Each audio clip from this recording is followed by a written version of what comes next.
চিরপরিচিত embroidery করা jacket, কালো pant, চোখে সানগ্লাস আর হাস্যোজ্জ্বল মুখ। বলছি পপ সাম্রাজ্যের একচ্ছত্র অধিপতি মাইকেল জ্যাকসনের কথা। সঙ্গীতের ইতিহাসে জনপ্রিয়তার মাপকাঠি হিসেবে তাকেই বিবেচনা করা হয়। কিং অফ পপ নামে বিশ্বজুড়ে তিনি এক ডাকে পরিচিত।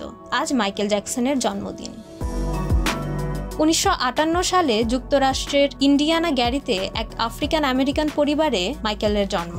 আর্থিকভাবে তেমন সচ্ছল ছিল না তার পরিবার। 5 ভাই মিলে তাই উপার্জনের পথ হিসেবে খুলে ফেলেন ব্যান্ড দল জ্যাকসন 5।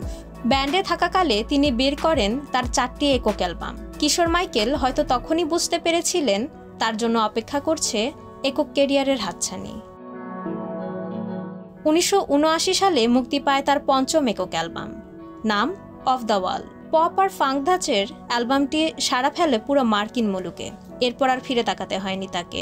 1982 সালে তিনি নিয়ে এলেন নতুন অ্যালবাম থ্রিলার।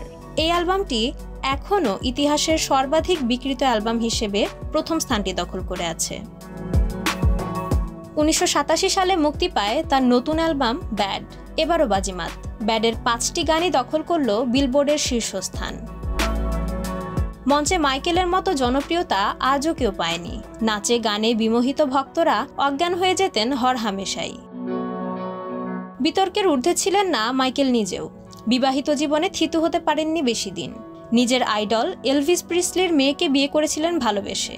মাত্র 2 বছর টিকেছিল সেই সংসার। এরপর ডেবি রোকে বিয়ে করেন তিনি, কিন্তু বিচ্ছেদ হয় 3 বছর পরেই।